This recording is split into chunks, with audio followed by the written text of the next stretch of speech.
أوضح الركراكي في مؤتمر صحفي عشية مواجهة فرنسا أن هدفه الأساسي في هذه البطولة هو تغيير عقلية اللاعبين وخصوصا القارة السمراء ونظرتهم إلى مشاركتهم في العرس العالمي، وهذا ما أخبر به اللاعبين.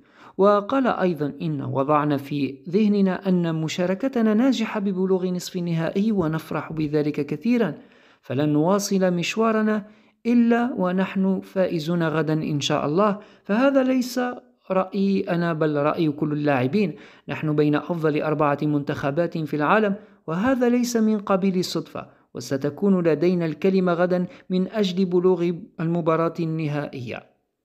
وقال أيضا الناخب الوطني ياسين الركراكي أنه يمتلك الخطة اللازمة والكافية ويعرف نقاط ضعف المنتخب الفرنسي، وهذا ما سيجعله يكسب المباراة ويتأهل إلى النهائي.